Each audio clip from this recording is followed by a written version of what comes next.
What I propose to do is to ask a question which I'll put to the panelists first, if that's okay, and then hear from the audience. And the question is broadly this. What, if any, are the economic benefits of corporations when they participate in the fight against human trafficking?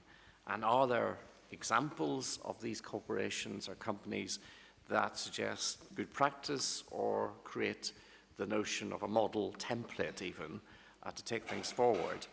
So if I start with the panelists first, perhaps Gianni, you might begin just with some thoughts on this. Obviously, we're looking at impressions at this stage. There's time for further reflection and further consideration. But just initial thinking about this very important question, please. Thank you. Thank you. Yeah, well, first of all, it was very interesting to hear the perspectives of the other panelists. And I think that if we really want to eradicate forced labor and trafficking, there is no one size fits all. There is no a single organization that can make it. And this I say it because governments, states have their own responsibilities. They have to put in place systems for preventing and for eradicating forced labor and human trafficking. But as Jamie was saying, we know that reality, particularly in developing countries or in unstructured contexts, is not that easy to get these things that they function properly. But this is a responsibility that has to remain. We should not shy away from this and just say that then is through corporate social responsibility or through the very good work that is done by other non-state actors, including civil society organizations. And this is really the approach that the ILO follows while addressing forced labor and human trafficking in the countries, particularly in developing contexts. From the one tier is really to get the system working in terms of having a framework, having a legislation, putting in place a system also of remedies, which is very important. And here I would like also to connect to what we discussed initially with Jamie of how to get engaged in promoting decent work, including through skills and jobs for former victims of trafficking. This could be part of the remedy system. So when we know that compliance is very low, because we know that the court cases that somehow resolve to give remedies to former victims, it's not enough. We have to pursue on that, and we have to ensure that in the sentence planning and in all the system, also from the courts, there is a component that among the remedies there is also access to skills and jobs. I appreciate also the intervention from Madame Patrono from Greece, saying that somehow corporate social responsibility is very important, but it's based on voluntary initiatives, okay? Voluntary initiatives that sometimes, you know, they are also monitored once in a while, and then they are not followed through. So you say company X, Y, or Z is somehow free of forced labor and human trafficking, and then you see after a while that, as was the case, I mentioned the case in Bangladesh with Rana Plaza, where you got 1,000 workers, many children, so somehow in forced labor, and then you found the labels of companies that they said that they were, applying CSR policies.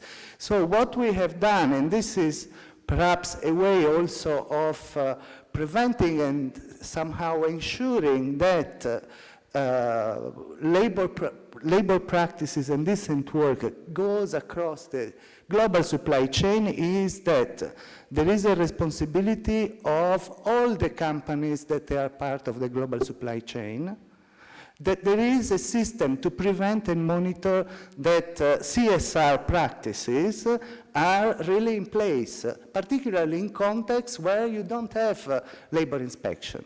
So what we have done, and this is an initiative that is going on for 10 years, is we have developed a framework which is called Better Work, through which companies along the supply chain, they commit, if they cannot do it by themselves, to have experts who go in the workplaces and do regular monitoring of the application of labor practices, of the labor code, of trying to also somehow revert this practice that unfortunately is, in many contexts, is the case of the downward pressure toward wages because of the harsh competition in the global supply chains. And what we have noticed is that forced labor and human trafficking for labor exploitation in the companies is directly related to the number of visits that they are paid. So the more visits you pay to the enterprises, the less or the lower the use of forms of modern slavery and labor exploitation. This is an aspect. What Ms. Hong was mentioning, to have a label, to have a fair trade or free of forced labor and human trafficking sign, it's also important. And I think that this could well be or associated to this system in place of recurring to expertise, which is trained and it's expertise from the country, in order to monitor constantly that it's not that the day that you get the label you are fine, and then the day after you recur again to these practices. And sometimes it's not even the way production is now organized and segmented. It's not even, it's important that there is a shared responsibility across all the actors in the global supply chain. I think that this is key. And then there are also other aspects of, as Jamie was mentioning, having a global contract. There are also innovative practices, for instance, in companies, and I mentioned in a country that when a company provides the annual statements and the balance sheets to public authorities, has to declare that his products and operations are free of forced labor and human trafficking. That's also an incentive to comply throughout the value chain or throughout the global supply chain, because should there be a case or an allegation of use of forced labor and human trafficking, this is something that then has penal consequences also for the multinational enterprises. Another aspect of the public-private partnership is recruitment. Recruitment is one of the key problems from where it initiates forced labor and human trafficking. Most of the victims of human trafficking, especially cross-border trafficking, is the cause is recruitment. And in this case also, it's important to bring together all the actors, the public recruiters, the private recruiters, in order to have a conduct that allows them to, first of all, to abide to the laws, but also to make sure that this is not happening. And we know that in many countries, recruiters are private individuals, but there are also other types of organizations. So I think that this is also, and I don't want to take more time, I will talk a bit later, or maybe I can share information on these fair recruitment initiatives where we are putting together all the recruiters in order to abide to a certain number of standards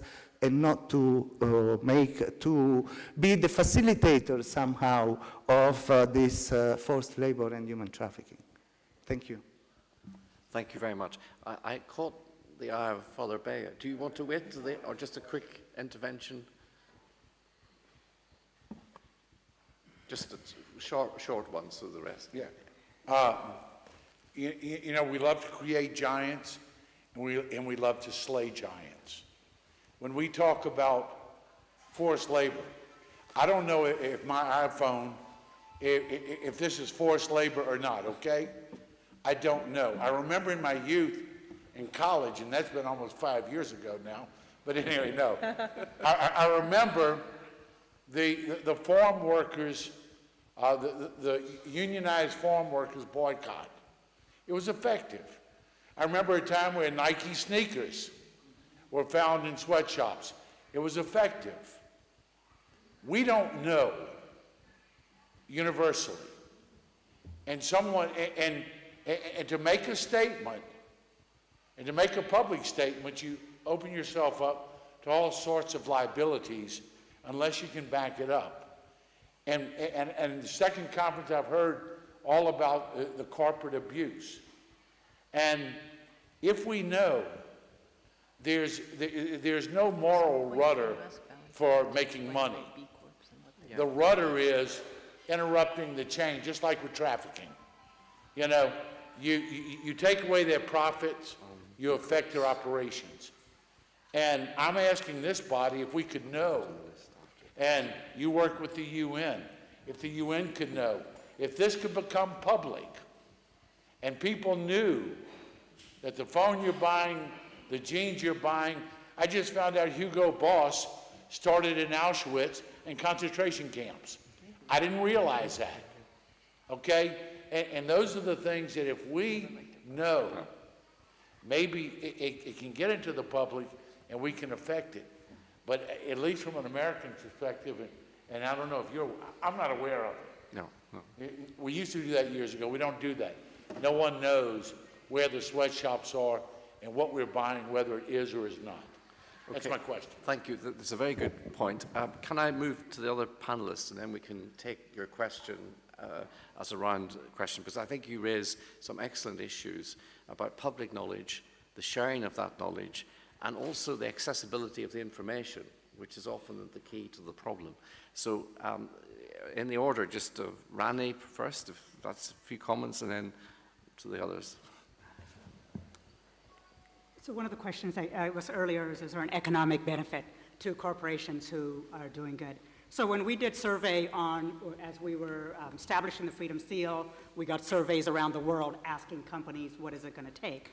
And so there were surveys coming out with saying, you know, 66% of consumers, if they knew that a product was tainted by forced labor, they would stop and think. And there was actual survey based that they would not buy that product and they would go to the competitor.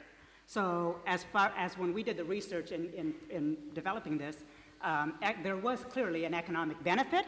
So then companies said, okay, well, now they're talking about, because otherwise they're going to lose a lot of money in litigation, right? I mean, there's a lot of attorneys here and we know about that. So one of the things that as I partnered with one of our partners is the top 50 CEOs. And these are the big brand names who've all said, okay, we got to do something. I think with legislation, with the Modern Day Slavery Act, UK Modern Day Slavery Act, and the 6 other countries that are coming out with regulations, that's helping for these companies to do something about it. But they need more than just, as we know, government is not the full solution. There is no one solution, as said before. There needs to be components of it. So within this case, these 50 CEOs said, well, we know we got to take action because now the consumers are watching.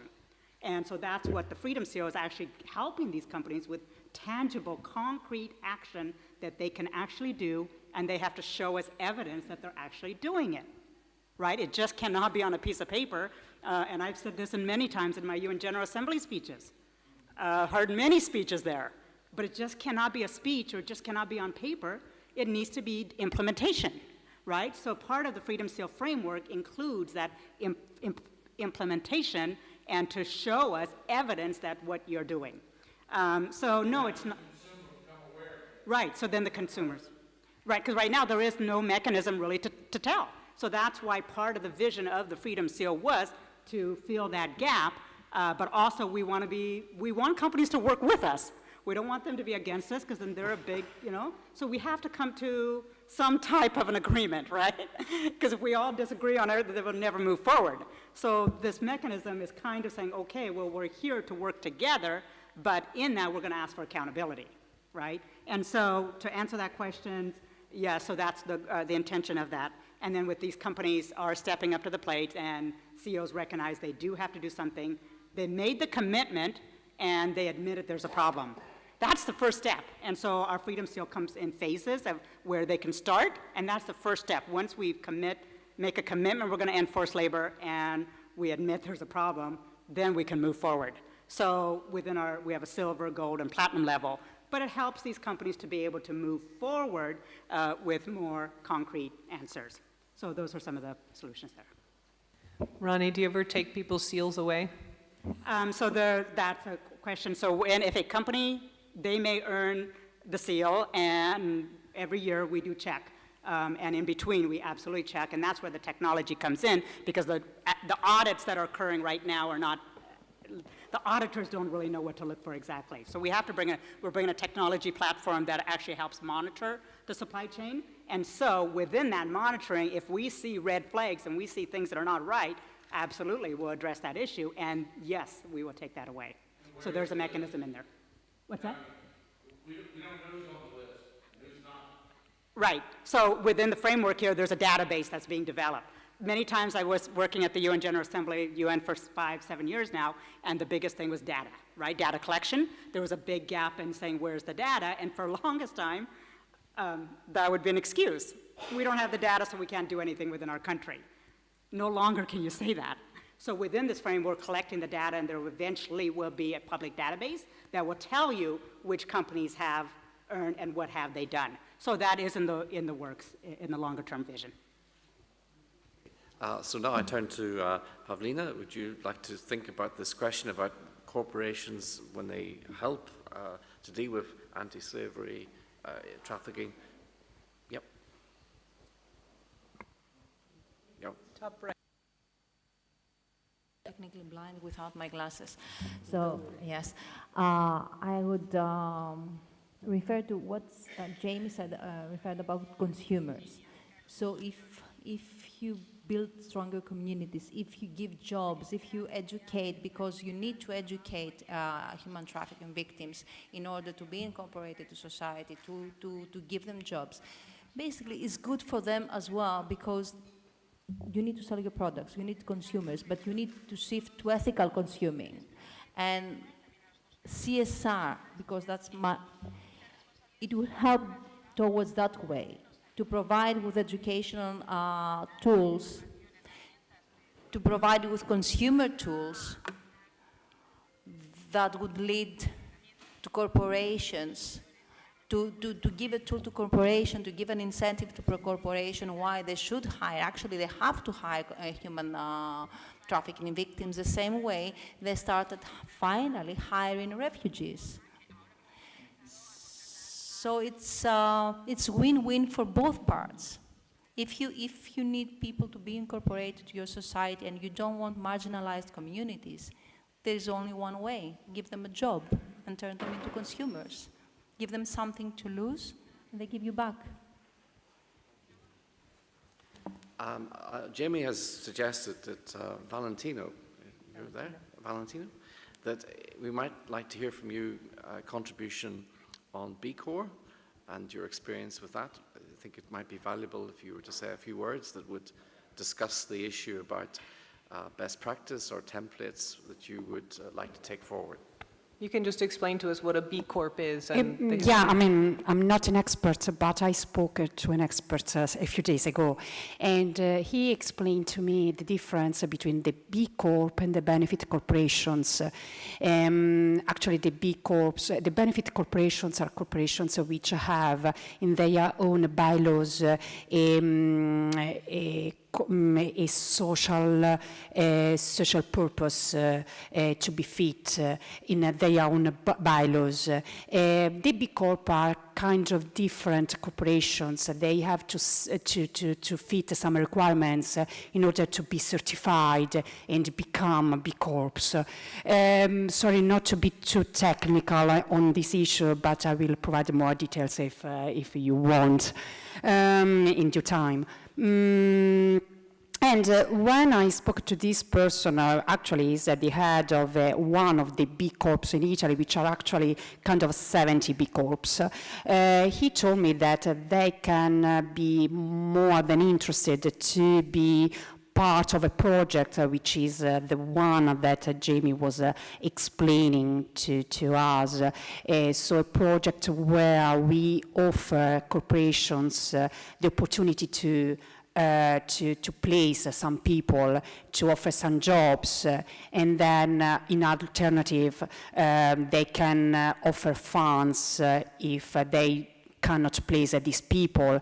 And the reason why, of course, is for granted because these B Corps or benefit corporations, both of them, they have a social purpose that a social goal to achieve, so they can be interested.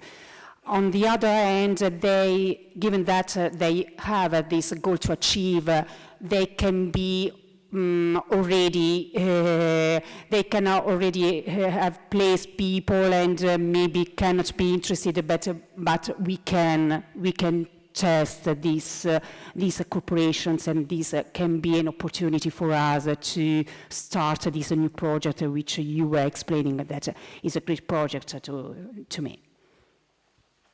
Thank you for that intervention. It's very useful.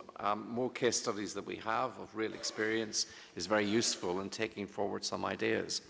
I think it is timely then to go to one of the second questions that I think it naturally arises from what we've just heard this afternoon. It came across very clearly yesterday and partly this morning that there is a growing perception that technology may provide some answers. Certainly in terms of checking a corporation and their supply chain, it seems an inevitable question as to whether technology might be a way or an effective mechanism for not only checking on the accuracy of the dockets and the invoices and so on, but actually the system of employment. It seems a natural thing to do, and we've got the technology available. Why should we not use it? So perhaps we go back to the panel again to begin this discussion. And Joanne, perhaps you might give some thoughts on the new technology, which we already are living with, but the potential for that technology to, in fact, bring forward better transparency, but even, dare I say it, enforceability of some of the norms of corporate social responsibility or some of the norms of good standards.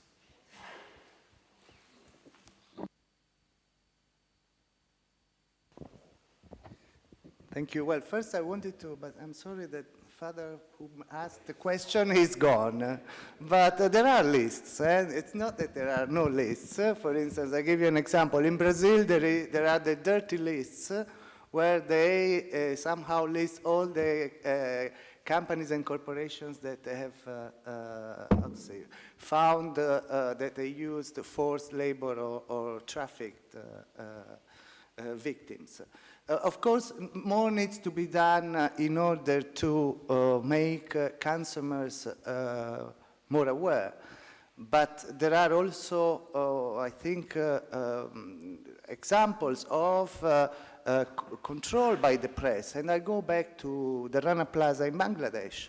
They found the labels of the multinational enterprises that they were associated in the global supply chain. There is, I mean, a good example is that, you know, many of the companies that they are not aware of this, what is happening through the supply chain, then they revert to corporate social responsibility practices. Major companies have opened corporate social responsibility units after they were somehow associated with child labor through the global supply chain. But I agree that it's important that we work more in order to make consumers more aware of it. But if I go and buy, and there has been a recent study by the International Trade Union Confederation where they show that a pair of trousers, the cost of labor, it's 0.5 US dollars. I think that this already should ring some bells, shouldn't it? Or if I go and buy a pair of trousers in our countries and I pay them $10, I think that, you know, this also should raise some bells. But I concur that we should be doing more to have this, and there are also global consumers platforms that they are working in order to raise awareness and you know, educate, in inverted commas, but to raise awareness among citizens of, you know, the importance of being more aware of this, of these types of practices.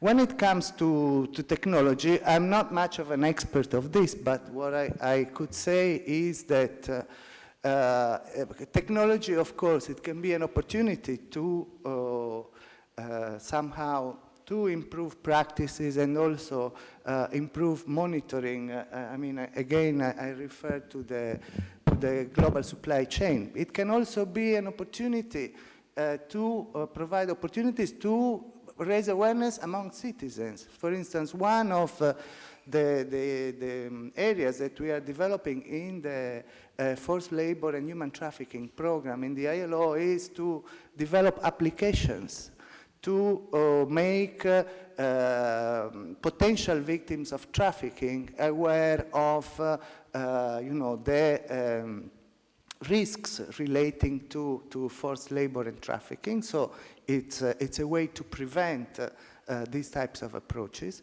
At the same time, also to having awareness-raising tools that are based on technology for the consumers. So again, I think that it's, how to say, technology can be an enhancer to somehow also to monitor that in the workplaces and along the global supply chain, labor practices are respected and decent work is promoted.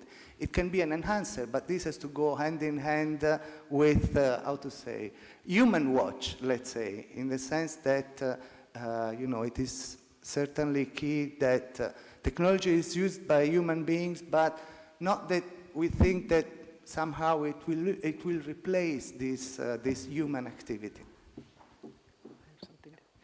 On the technology issue, I feel like consumers are often bombarded by messaging, and that messaging where you're not taking the time to measure the effects and the impact. Is it actually changing behavior? So I look at this issue a lot from the consumer fraud perspective. How do we educate people to not invest in Ponzi schemes? It seems so obvious. Somebody promising you 100% returns in 1 month by doing nothing but giving them money is not going to enrich your coffers. But yet people continue to fall for these schemes, and they're multiplying because of the internet. So if we look from the perspective of a financial regulator, how are they trying to put the message out? They're putting it out on the central bank's website saying, don't do it, buyer beware. That's not effective. Consumers are not looking at that place. They're not looking at the central bank's website for information. So we have to understand how to target. And I think how to target is they need, and CAP International has a very good example. They did a really interesting campaign with the pictures of the prostitutes who were deceased or who had been abused and battered. And they put those out there as if it were bait. It was an offer.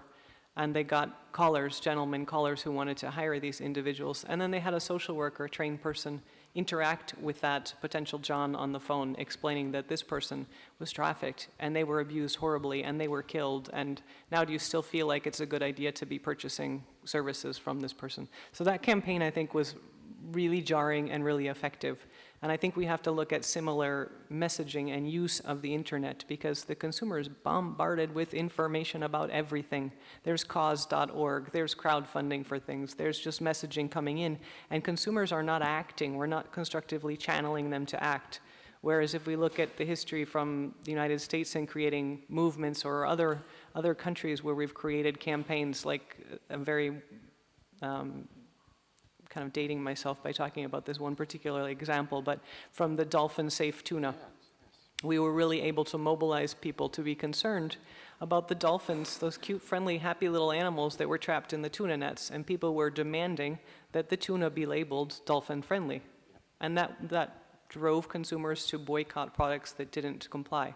So I think we need to really pay a lot of attention to measuring results of messaging. Otherwise, we're wasting our money, and a lot of civil society organizations don't have a lot of money to waste.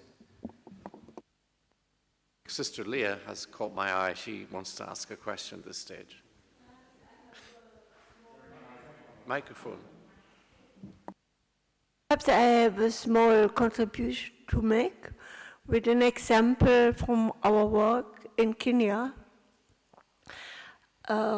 Sometimes we have girls who are very young in prostitution, and we take them out, bring them in schools, and we have to look for the daily, how to, so they never children, so how to occupy with them with sports and things like that.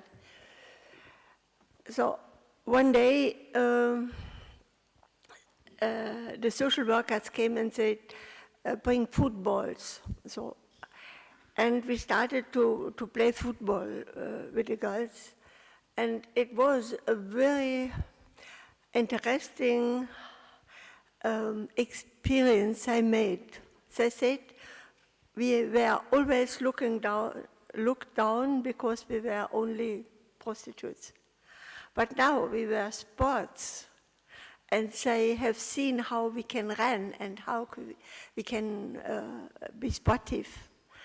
And the German football club makes every year international football training for trainers. And they invited 2 of our girls to come to participate in, 2 of our footballers to come and participate in this football training. And when they come, football was always connected with formation or schooling. So when they come, they have learned something professionally, and they play football. And now they make this course to be international trained footballers, and they have a certificate, so they are very proud of that. And it was another example I would join, because one garden engineer in Germany, she make this permaculture. She said, when the girls are there, please, I will take them a whole month with us, and we will train them in permaculture. So now 4 girls have gone back. The traveling cost is Lotto who takes us. Now they are football trainers. That is for 10 years they are, always 10 years. They're coming back and they're very motivated to train. That means that in between the 10 years, we have in Kenya 65 football women clubs. And now we start with the permaculture. For 2 years, we have 4 trained permaculture ladies. We bought a place to learn and to practice. So I think it's like a ball who is coming in, rolling, and get bigger and bigger and bigger. I think it's an example, a small example, how they can even earn their life, and at the same time be an example for positive, trained people who are working. That was my example. Hello. Yeah, Alicia, would you like to go ahead? Perdón por la demora, pero fui a comprar unas cositas para las víctimas y me agarró la lluvia, me mojé todo y tuve que ir a cambiarme. Perdón. Monseñor, no lo he escuchado y siempre para mí es un placer escucharlo. Yo le voy a pedir que me haga un análisis, ¿qué le parece? Un cortito de este tema. Yo ya lo escuché en otra oportunidad de usted hablar de este tema. ¿Puede ser que nos haga un pequeño análisis? ¿Sí? Rosy. Por favor. Authorization of the chairman. I will track them like this one. The Spanish are doing it. Sorry, No, it's all right. I don't follow exactly the last question, but I think that the real problem here, also of the point of view jurist, or the point of view of the law, is that we need to declare the popes speak very clear, as you said this morning. This is a crime against humanity, and we need to follow this idea. The other things could be good for one country or for another country, for Anglo-Saxon, for England, but not for all countries. So we need to consider serious this idea of the popes, Pope Benedict, Pope Francis, but not only. All the religious leaders here declare the same, also for prostitution, also for forced labor. And I am looking the last report of the OIO, and it's terrible. 40 millions of people, and without prostitution. So if you put some prostitution, so it's terrible. So I think that with this partial consideration, we not real affront no afrontamos seriamente el problema si no consideramos lo que dicen los papas. Por otra parte, esta es la academia del Papa, es necesario poner las cosas. Y por otro motivo, que la única ley que no tiene proscripción, el único crimen que no tiene proscripción, es el crimen de lesa humanidad. Todos los otros en muchos países tienen proscripción. Por eso, primero, yo he analizado profundamente por qué los papas han decidido que es un crimen contra la humanidad. Por la violación física, pero sobre todo psicológica de la persona. Segundo, el motivo, aparte de la consideración ontológica, el motivo jurídico es que es el único que no prescribe. De modo que es inútil, porque si uno agarra un traficante después de 20 años y es prescripto, ¿qué es lo que dicen todos? Es prescripto. De modo que yo creo que esa es la única solución universal, que para otros países, de acuerdo a las leyes, haya que tener otras consideraciones, está bien, pero eso es lo que yo considero.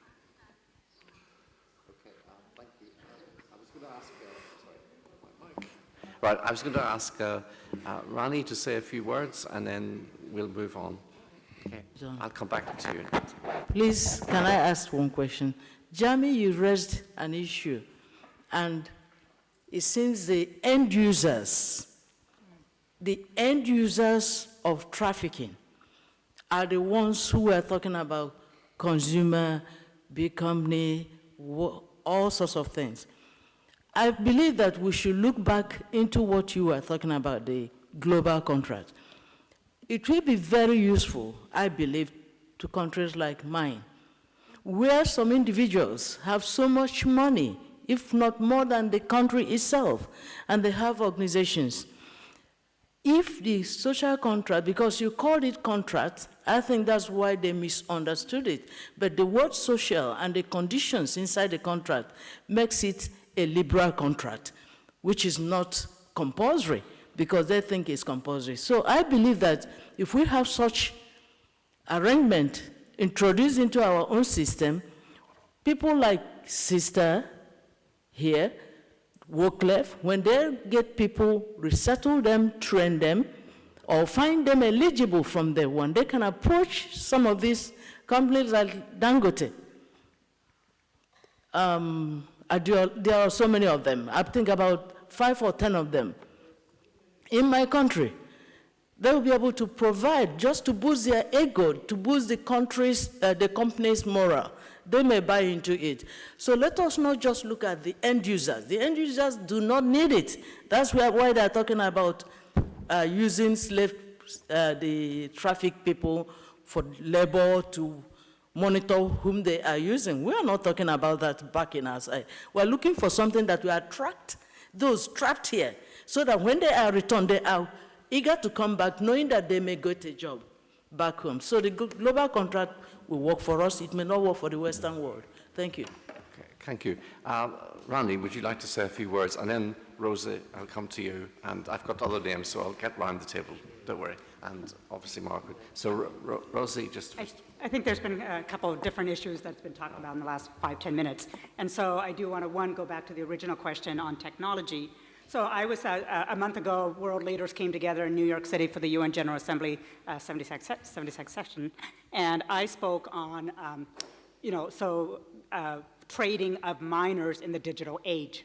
So we talked about the dark web and the dark side of how children are being used, and technology being, and working on that, or using that, but then also using technology for the good. So we know technology can be used good or bad. Within the Freedom Seal component of it, we actually use technology, again, risk monitoring, risk assessment, telling companies where the highest risks are, the hot spots. And then just about a few weeks ago, I talked to the hospitality industry. And this is where I can mention where Hilton and Ashram stood and said, hey, I make a commitment to ending forced labor. And there's a crossover, sex trafficking and then the labor trafficking. So sometimes we see that, and now there's mechanisms and apps that you can actually use at hotels to, if you see something, say something, show something, and it's just a matter of seconds in social media. So some of that is coming. I think the other component I do want to add back to the contract with humanity, Jamie, I think that's a great idea. I would like to hear more about it. I think there's a way that we can add that element, potential to the framework within the Freedom Seal and the broader picture. And the other issue is the migrant labor. We know migrant labor is a huge, huge problem within human trafficking. And so I think there's, again, looking at that very closely of the victims who have been trapped within a certain country and then they're not able to go back to their own country. Statute of Liberty, all that kind of stuff. Even in my own case, I lost my citizenship, right? Because I was sold into another country. And I could only go back to India every 4 to 6 months. So if my family had a problem, I couldn't go back, And so we got to look at, again, this is justice. We're talking about seeking justice and access to justice in all of everything we're doing. So I think that's another component. But again, this has been 30-some years, so there's a challenge there with the years in gap. So I think in several components of what we're talking about, of course, technology being a solution, but also just learning from the reality of former victims is a significant part to addressing a lot of our issues. I've got Margaret and then Melissa and then Margaret. I'm sorry about this. Let's just look at the world employment market. It's fine. I would like decent jobs for everybody on the planet. The trouble is, we don't have enough indecent jobs for everybody on the planet. We've got up to 50% unemployment for under 25s in Spain. We've got it high throughout most of Europe. There are parts of the world where we don't have figures that we can put confidence on. Now, is this going to get any better? It seems like not, at least not in the short run, because, first of all, there are 3 factors that militate against short-run improvement. The first one is we have a competition with asylum seekers. And there's no use hiding from this. It is a direct competition. If one gets a job, a trafficked person doesn't get that job. There is a hatred of asylum seekers as foreigners. It's the rise of the Front National, it's the rise of UKIP in Britain, it's the rise of the ultra-right throughout the democratic world. And it's not going away as a problem. Secondly, nobody has mentioned, under the heading of technology, the future of robotics. And yet it's estimated that in the USA, because robotics move in first on routine employment, not very skilled employment, things like working for McDonald's, that 38% of routine manual jobs will have disappeared in the next 10 years. Now, if they've disappeared, they cannot go to traffic people. There is very little that is optimistic on the skylines. A third factor you can add to this, which is austerity politics across the world, but particularly marked in Europe, where one of its main effects is to reduce welfare state benefits, and that means welfare state employees. So where are these jobs going to come from? They don't come out of thin air. What's the source of them going to be? And just one last word, because it's important to note absences as well as presences. Nobody seemed, among all our speakers, nobody seemed interested in referring to the trade unions. Have they ceased to be of any relevance anywhere? Because they can work in an extreme ultra-right way. They can also work mainly in a syndicalist or mainly left socialist way. And certainly there's some encouraging signs in parts of Latin America, in Argentina, taking over of bankrupt factories and turning them into cooperative productive units. But I mean, this is what we need to be thinking of, new things to do, not pious hopes that jobs will simply be sort of made available for ex-traffic people. Thank you. Thank you, Margaret. Melissa, would you like to say a few words? Thank you.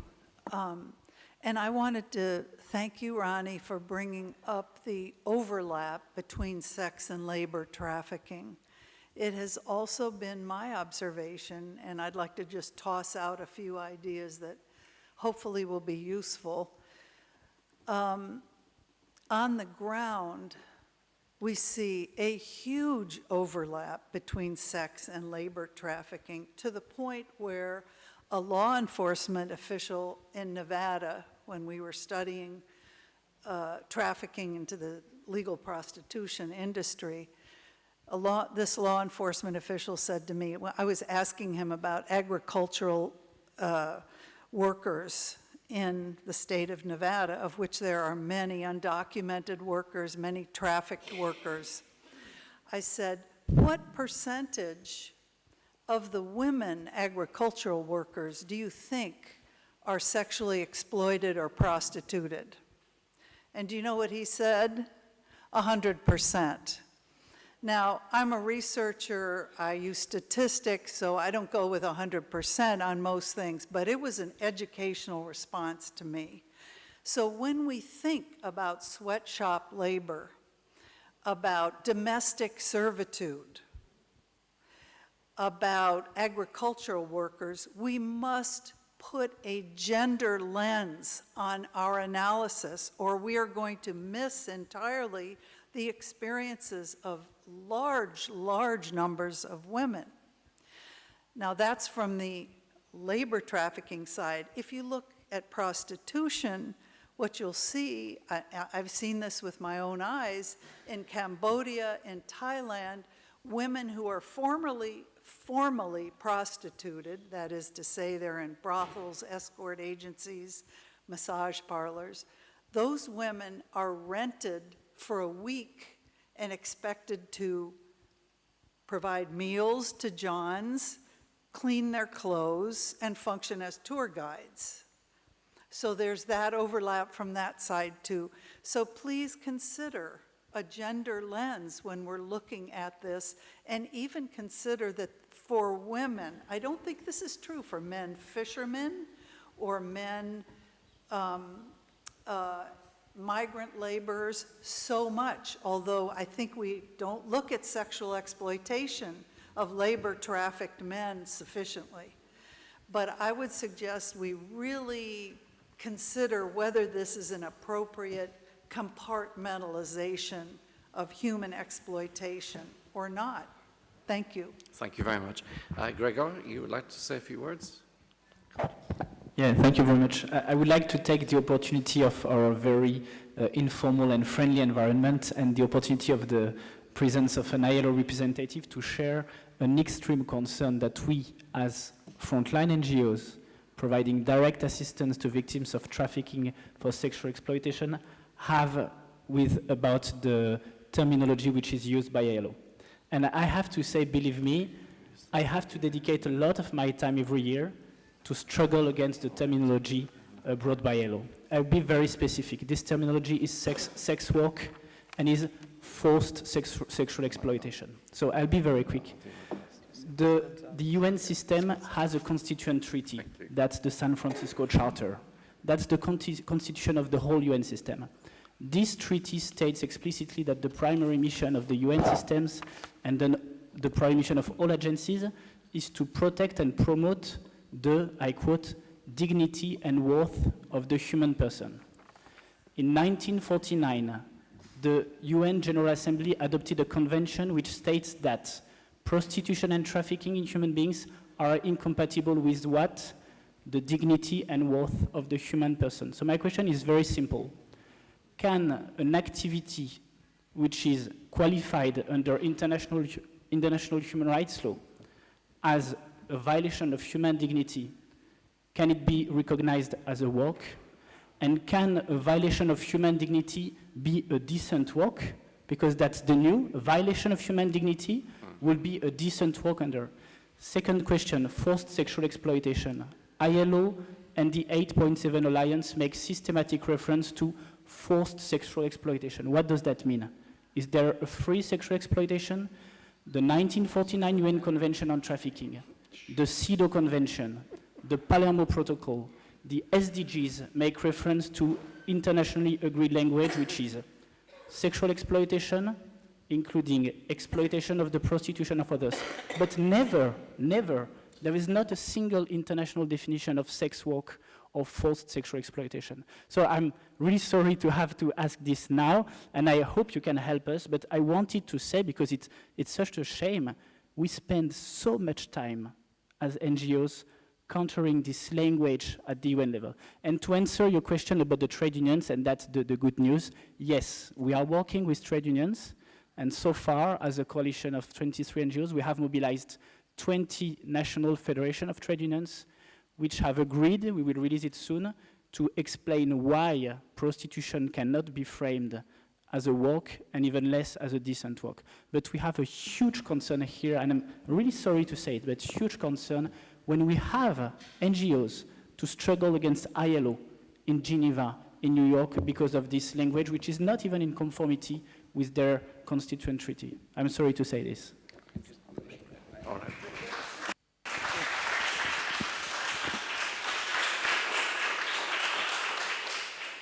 Gregor, I want to know about the trade unions. I don't want to know about sex work. I don't want to know about terminology.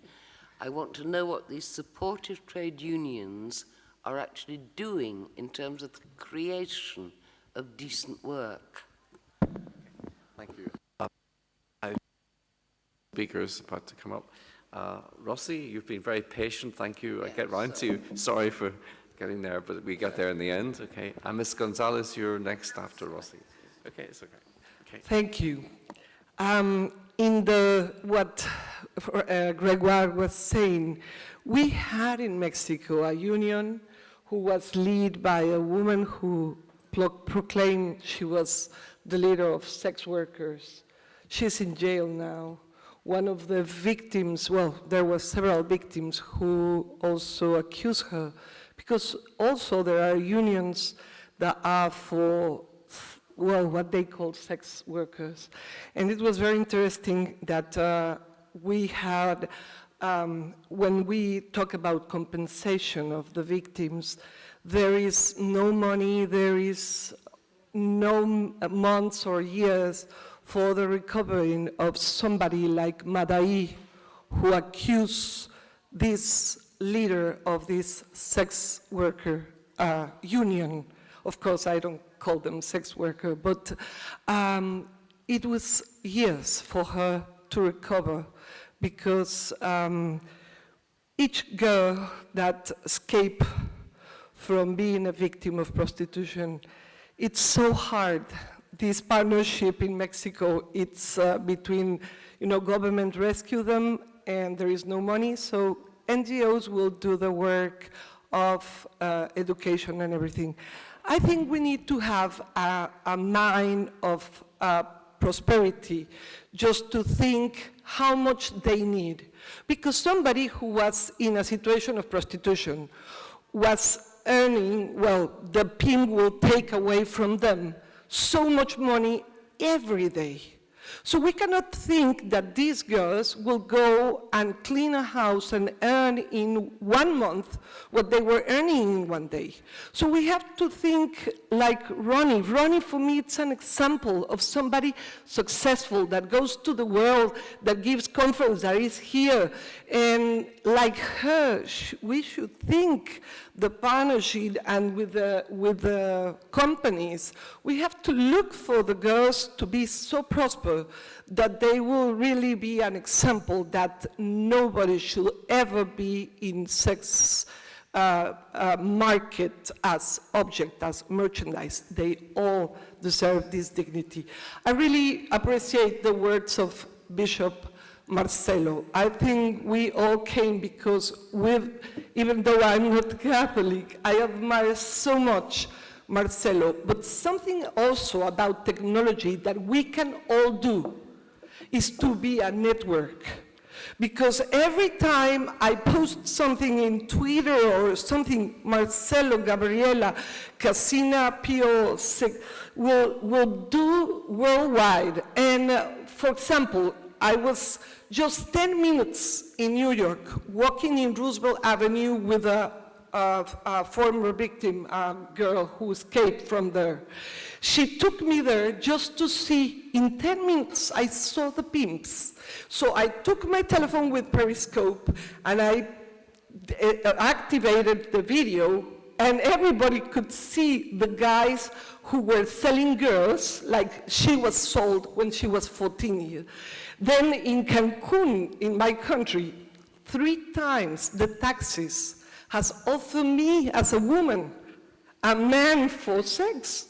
So I turned my Periscope and I posted, if we all use the technology to be able to connect, this news will be worldwide, and we could help each other in our countries to stop trafficking by denouncing boldly every time it happens. Thank you. Thank you. Ms. Gonzalez, do you want a few words? Just very brief, because we're drawing to a close. Thank you.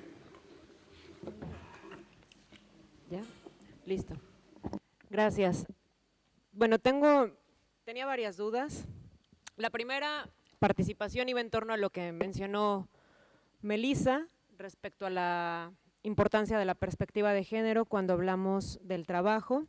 La otra duda iba en torno a lo que preguntó Gregory, entonces, bueno, ahorita le van a contestar.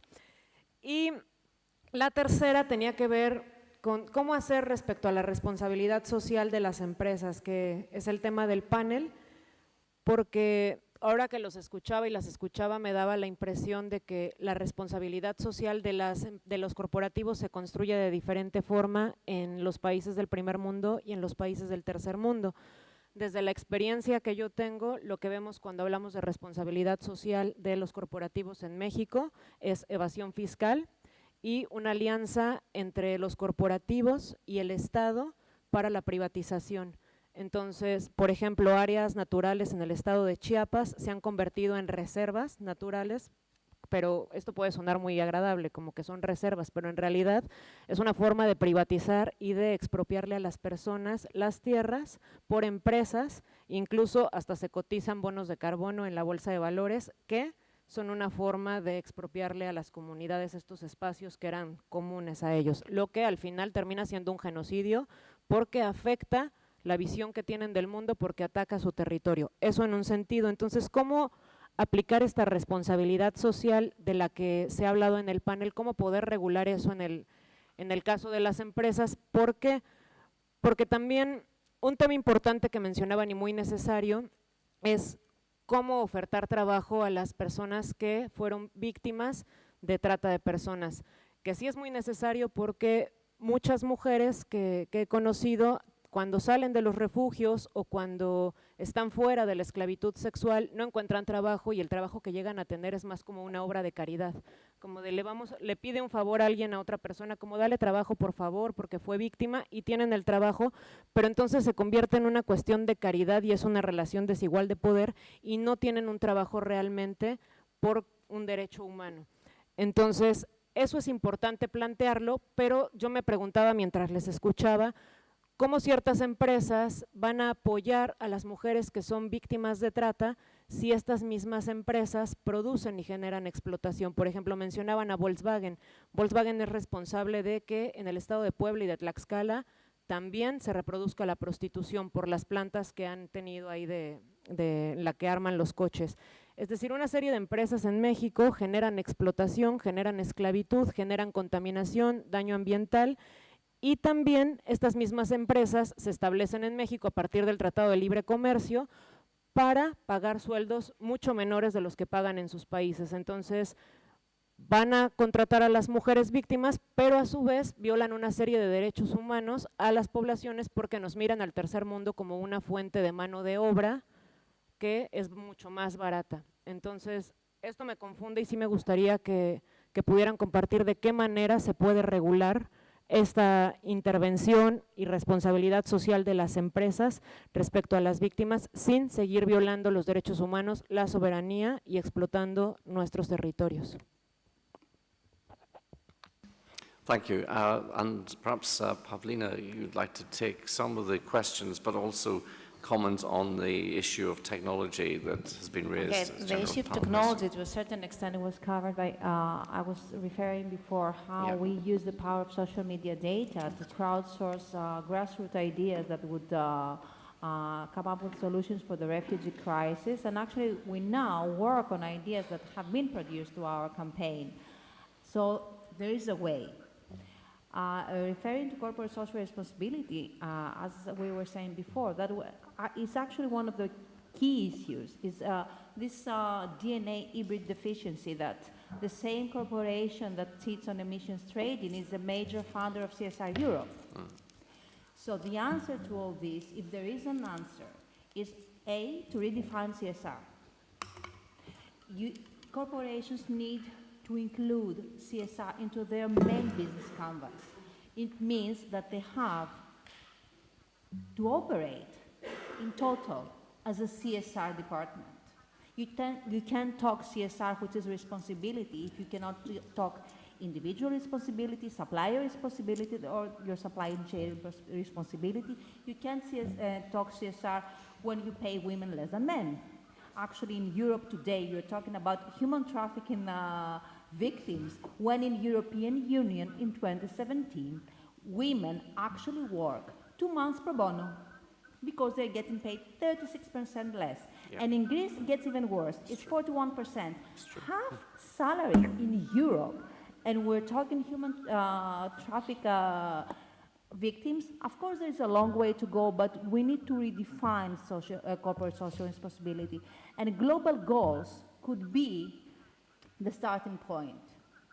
It should be global goals, and should be like an ISO kind of thing for corporate social responsibility, that it gives you you go to certain levels. I mean, if you're in child labor, if you pay your, for iPhone actually was an excellent example, because a lot of issues, a lot of topics are covered, kind of digged by mainstream media, but hey, it's internet there. You can dig and you can find out things about workers in China jumping out of fifth floor because of working like 24 hours. And you get burnout day 3 and then you want to die. So the entire scenery has to be, the entire landscape to be redefined. You can't talk global goals because now it's a trend, but with the risk that this trend with a massive essence, like building a new economic model, new development model, to go in vain out of buzzwords, becoming a buzzword rather than essence. The same way, CSR, because CSR as an idea when it started, it was fantastic. And 2% of a corporation's budget is big, but it goes in vain. It goes in pine trees, that they're flammable. It goes one-off activities. Who cares? You need follow-up, you need engagement, you need medium to long-term engagement in activities that in a way the corporation becomes a partner. Okay. And profits one way or another. Profit is not bad. What is bad is to do nothing with your profit. Thank you. That's very helpful. Alicia, perhaps you might be the final Gracias. speaker, the final intervention before we go for coffee. But thank you. Yes, go ahead. Gracias a usted. Les comento algo porque yo trabajo en la reintegración de las víctimas a la sociedad, trabajo con las empresas. Lo que he logrado es que el Estado Nacional y el Estado Provincial de Argentina, dos estados diferentes con dos colores políticos diferentes, hemos logrado la habilitación de programas por las cuales los estados becan a las víctimas un año. Porque ¿cuál es el tema? A las víctimas de trata no las quiere nadie. Digamos la verdad. Al no quererlas nadie, eso es un tipo de víctima que no les dan la oportunidad. Entonces, lo que logramos a través de nuestra ONG, en todo el país, porque no trabajamos solamente en Córdoba, Argentina, es que a través de programas, a ver, ayúdame Rosy, de 200 euros más o menos mensuales que pagan los estados, durante un año, las pongan a prueba, las tomen a las víctimas. Víctimas travestis, porque nosotros también trabajamos con víctimas de trata y de prostitución travestis y mujeres. Les voy a decir la verdad, la experiencia que tenemos en el tema es maravillosa.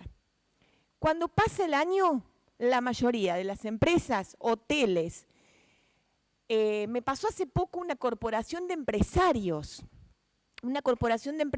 que a la chica que estaba trabajando la dejaron con empleo formal. Yo digo que la experiencia nuestra se tendría que poder replicar en todos lados. Es decir, la responsabilidad de los estados, ¿qué le pedimos al Estado? Un pequeño compromiso de un año para que las empresas conozcan a las víctimas. Otra cosa que les digo, hace un tiempo atrás me llevé una gran sorpresa porque hicimos una reunión de 100 víctimas con una unidad de ministro del Estado Nacional que le ofrecían pensiones, porque eran víctimas con SIDA, con un montón de cosas. Las víctimas se plantaron todas así y dijeron, no queremos pensiones, queremos trabajo. Entonces, habilitemos los canales para que tengan trabajo. Yo les cuento que la experiencia argentina a nosotros no funciona. Ojalá pudiera ser macro, debería ser macro, ¿no? Porque yo siempre digo, esto micro así no sirve, ¿no? Pero digamos, ojalá lo pudiéramos replicar. Gracias por darme la palabra.